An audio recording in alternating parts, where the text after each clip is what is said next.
Proiectul Poduri de timp. Despre proiect. Proiectul Poduri de timp, abordare integrată pentru îmbunătățirea utilizării durabile a patrimoniului cultural în Nicopol și Turnul Măgurele, acronim Podurile Timpului, este cofinanțat de Uniunea Europeană prin Fondul European de Dezvoltare Regională în cadrul programului Interreg Va România-Bulgaria 2014-2020. Axa prioritară 2, Regiunea Verde, obiectiv specific, îmbunătățirea utilizării durabile a patrimoniului natural și a resurselor și patrimoniului cultural. Obiectivul principal al proiectului este de a îmbunătăți utilizarea durabilă a patrimoniului cultural transfrontalier al orașului Nicopol și Turnul Măgurele prin crearea, implementarea și promovarea unei abordări comune integrate a investițiilor în turismul durabil. Proiectul vizează restaurarea cetății Turnul Măgurele din orașul Turnul Măgurele, construirea Parcului Muzeu Arheologic Porturile Timpului din orașul Turnul Măgurele, Nicopol, oferind acces la Biserica Roc din orașul Nicopol, precum și crearea unui număr de produse și servicii turistice în ambele municipalități. Proiectul include investiții durabile în infrastructura turistică, dezvoltarea de produse și servicii turistice integrate, marketing inovator și eficient, intervenții de conștientizare și promovare implementate cu participarea activă a rezidenților locali, a operatorilor de turism și a părților interesate, creând astfel aplicații economice transfrontaliere viabile, patrimoniu cultural și creșterea vizitelor turistice și a înoptărilor în zonă. Ce activități presupune proiectul? Următoarele activități au fost implementate în cadrul proiectului Poduri de timp. Au fost organizate 3 ateliere de lucru cu operatorii de turism și alte părți interesate pentru a dezvolta produse și servicii turistice comune și pentru a evalua strategia de marketing.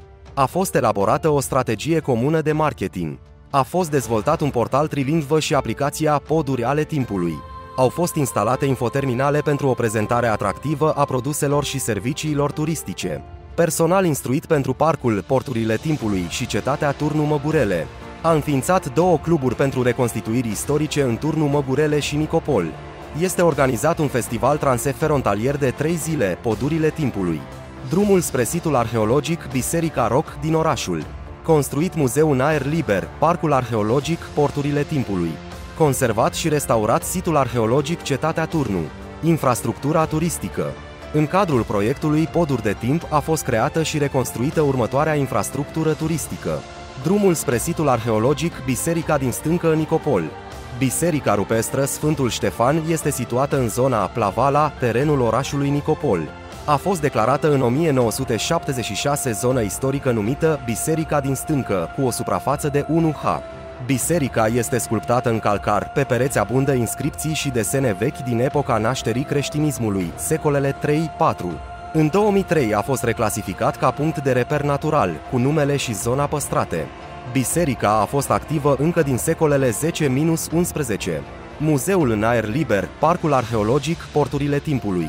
Parcul Arheologic Muzeu în aer liber, Porturile Timpului, reproduce experimental aspecte separate ale vieții populației de coastă, contactul și legăturile sale cu râul și impactul său asupra dezvoltării culturii în toate aspectele, în practica și abilitățile oamenilor. Ca urmare a implementării proiectului, a fost construită o infrastructură completă, care permite reproducerea mediului istoric autentic pentru activități legate de apropierea de materii prime și fonduri și activități gospodărești ale oamenilor care au trăit în apropierea Marelui Râu în diferite epoci istorice. În Parcul Muzeu sunt reproduse habitate rezidențiale și spații de producție concepute pentru a demonstra meșteșuguri și abilități, confecționarea uneltelor, armelor, ustensilelor, bărcilor etc.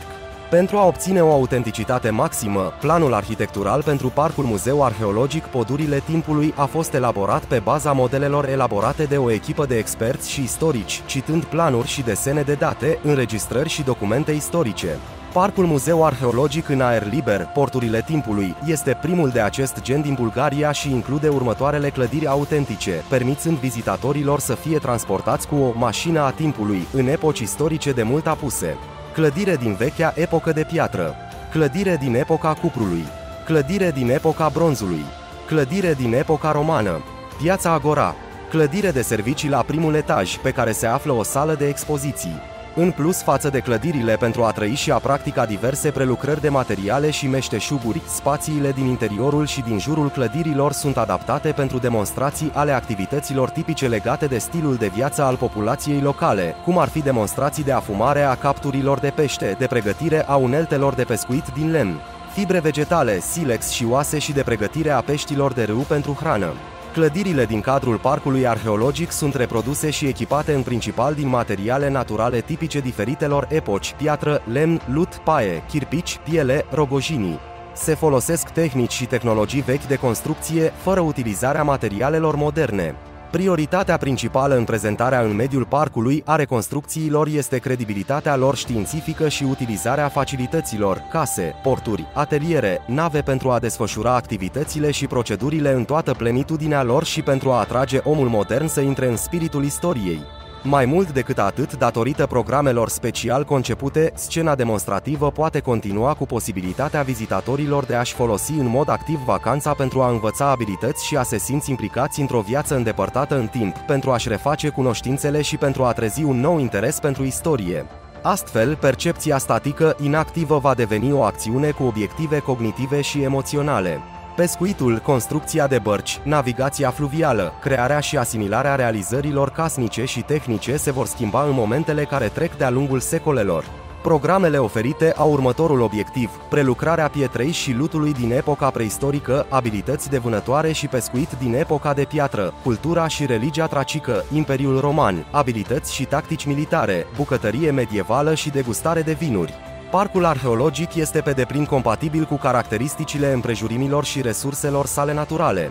Facilitățile folosesc, de asemenea, materiale tipice diferitelor epoci: piatră, lut, garduri vii, paie, lemn. În acest sens, parcul are caracterul unui ecoparc, dar întreținut și legat de activități în care materialele naturale folosite nu vor intra în conflict cu mediul înconjurător. Parcul Muzeu Arheologic în aer liber, Pădurile Timpului, oferă condiții pentru desfășurarea evenimentelor și furnizarea de produse și servicii turistice integrate sub formă de evenimente, ateliere de lucru, festivaluri, ateliere de lucru cu părțile interesate, instruiri și tabere verzi etc., precum și turism de congrese și lecții interactive în aer liber pentru elevi și studenți. Dezvoltarea, consolidarea, conservarea și restaurarea sitului arheologic Cetatea Turnu. Ruinele cetății medievale Turnu Turis de la Turnu Magurele, fortificația lui Mircea cel Batran de la sfârșitul secolului al XIV-lea, sunt situate la sud de Oras, pe Valea Dunării, la o distanță de 4 km de Oras și 1 km de gura de varsare a râului Olt. Cetatea a jucat un rol important în sistemul de apărare al țării, în special în timpul domniei lui Mircea cel Bătrân, care a luptat împotriva cuceritorilor otomani. Turnu este o cetate mică. Are forma unui poligon neregulat și constă dintr-un șanț inelar, un zid de cetate și un turn rotund mare în mijloc. Șanțul inelar al cetății este poligonal, lat de 6 metri și adânc de 2,5 metri, cu ziduri verticale, căptușit cu ziduri din pietre brute și umplutură din pietre sparte. Lipirea este făcută din mortar cu moloz. Zidul interior al șanțului, cu o circumferință de 156 de metri, se ridica deasupra terenului înconjurător și era zidul exterior al cetății. În partea de nord-est se afla intrarea cu un pod mobil peste șanț. Șanțul era umplut cu apă din Dunăre. Zidul cetății Turnu are o formă specifică, între el și peretele interior al șanțului există un coridor circular cu lățimea de 4 metri, interiorul zidului este rotund și poligonalul exterior cu 9 laturi, ale cărui lungimi sunt de la 11,5 la 15 metri, grosimea zidului este impresionantă. De la 4,5 la 6,5 metri, pe latura sudică interioară se află un turn dreptunghiular cu laturile de 4,5 și 6 metri, este construit din pietre cioplite umplute cu pietre și mortar. Cetatea face parte dintr-un lanț fortificat, alături de cele din Giurgiu, Brăila și Tutracan, care se desfășoară de-a lungul fluviului și are o importanță strategică pentru controlul navigației pe Dunăre și gestionarea câmpiei Dunării inferioare. După finalizarea activităților de consolidare, conservare și restaurare desfășurate în cadrul proiectului, Cetatea Turnu este deschisă vizitatorilor începând cu luna mai 2021. În cadrul proiectului au fost create următoarele produse și servicii turistice. Serviciul turistic integrat, turismul de congrese, au fost create condiții adecvate pentru seminarii tematice și alte evenimente ale congresului. Serviciu turistic integrat, lecții interactive în aer liber pentru elevi. Produs turistic integrat, prelucrarea pietrei și argilei din epoca preistorică, program de o zi. Produs turistic integrat, abilități de vânătoare și pescuit din epoca de piatră, program de o zi. Produs turistic integrat, cultura și religia tracică, program de o zi. Produs turistic integrat, Imperiul Roman, abilități și tactici militare, program de o zi. Produs turistic integrat, bucătărie medievală și degustare de vinuri, program de o zi. Turiștii se pot familiariza în prealabil cu conținutul programelor și serviciilor site-ului www.thebridgesoftime.com și pot solicita participarea la unul dintre ele în avans. Cluburile consacrate pentru reconstituiri istorice sunt instruite să ofere programe de o zi. Festivalul Podurile Timpului. Festivalul Podurile Timpului este un festival anual al antiității și evului mediu, organizat în decurs de 3 zile pe ambele maluri ale Dunării. Se bazează pe rădăcinile istorice comune ale Bulgariei și României în antichitate, Imperiul Roman și evul mediu, precum și pe monumentele arheologice și culturale păstrate din epocile respective. Festivalul are o structură comună care se dezvoltă pe teritoriul celor două municipii Turnu Măgurele și Nicopol și acoperă ambele epoci în ambele orașe, 2 zile în România și apoi 2 zile în Bulgaria. Zilele festivalului alternează, lansarea este în România, a doua zi este în Bulgaria și România în paralel, dar în epoci diferite. Prima ediție a festivalului transfrontalier de 3 zile s-a desfășurat în perioada 6-8 octombrie 2023, după următorul program. Prima zi de festival s-a axat pe stilul de viață și cultura romană și a inclus răstignirea taberelor militare ale tuturor cluburilor, legiunilor și cluburilor medievale.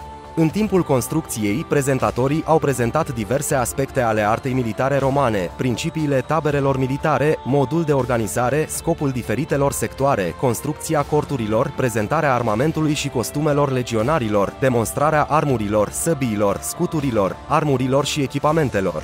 Prezentarea de către cluburi a celor mai atractive abilități de luptă, accesorii, arme, căști de luptă și armuri etc. Demonstrații în linie de antrenament cu comenzi în limba latină, împrumuturi în ordine de luptă, comenzi pentru ofensivă și retragere. Vizitatorii au avut ocazia să atingă și să încerce diferitele demonstrații, îmbrăcăminte etc. Cunoștințe personale îmbogățite despre patrimoniul antic. A condus lecții deschise despre trucuri pentru manipularea armelor și lupta pe scenă. Bucătărie romană, set cu bucătării, grătare și cheverneta, unde sunt pregătite feluri de mâncare, supe și grătare conform rețetelor și condimentelor romane autentice. Se prepară faimoasa supă romană de pește, prăjiturile sunt coapte pe o farfurie, legumele inerente mesei romane sunt coapte pe grătare. Culinar, specialiștii în bucătăria romană oferă o lecție deschisă în arta culinară a Romei antice pentru cei care doresc să dobândească cunoștințe practice. Degustarea vinului și cunoașterea soiurilor de struguri în antichitate, un mod de condimentare cu diverse arome și condimente. Cultura romană a băuturii și utilizarea vinului și a zicalelor latine derivă din acesta. Obiceiuri și meșteșuguri ale epocii. Jocuri militare, civile și pentru copii romane, inclusiv manevre militare ale legiunilor romane, cluburi, jocuri de război, demonstrarea abilităților regimentale și a ordinii de luptă a legiunilor. Publicul participă activ la activități precum tirul cu arcul, aruncarea suliței și multe dintre sporturile practicate în Roma antică, dintre care unele au fost aduse din Grecia antică. Pentru copii există un colț separat în care au încercat diferite jocuri rămase de la romani, rularea roților cu un băț, punerea unei mingi în găuri, mini-golf roman, jocuri de masă ca dame, cu 3 și 9 dame și multe altele. Deschiderea oficială a festivalului în piața sau în grădina orașului pe spatele Marelui Monument din Turnu Măgurele cu o parada a legionarilor romani, reprezentanții ai diferitelor cluburi din România, Bulgaria și altele. Și cluburile gazdă din Turnu Măgurele și Nicopol. Parada a fost adoptată de legatul roman care conducea zona. Parada a continuat cu o paradă pe străzile orașului și s-a încheiat în parcul orașului, unde a fost construită o tabără militară romană și medievală, o arenă pentru gladiatori și demonstrații militare. Aprinderea torțelor în taberele legiunii și medievale, cluburi și prezentarea unei oportunități de a participa la viața de noapte. Plasarea unui gardian și schimbarea gărzii. Curățarea și aranjarea armelor, cântecelor și a diferitelor distracții, cum ar fi jocurile de masă romane și antice pregătite, folosite la acea vreme pentru a extinde cunoștințele și pregătirea strategică pentru luptă și pregătirea pentru odihna de noapte cu muzică din evul mediu și antichitate etc. Spectacol multimedia care a prezentat realizările constructive și culturale ale civilizației romane, poduri, clădiri, viaducte, băi publice, temple religioase, palate etc. Spectacolul multimedia a fost însoțit de poezii ale poeților romani, însoțite de spectacole muzicale originale ale epocii. O a doua zi de festival s-a axat pe cultura și stilul de viață medieval și cavaleresc și a inclus deschiderea oficială a medievală, a doua parte a festivalului cu o paradă de cluburi care întâmpină domnitorul, Un trimis a sosit de la Sigismund de Luxemburg cu vestea că armatele creștine unite au intrat în Bulgaria și a cerut lui Mircea cel Bătrân să li se alăture împotriva trupelor turcilor otomani Bayazid. A urmat un consiliu militar și decizia de a participa la cruciada regelui Sigismund și de a sprijini cauza armatelor creștine unite.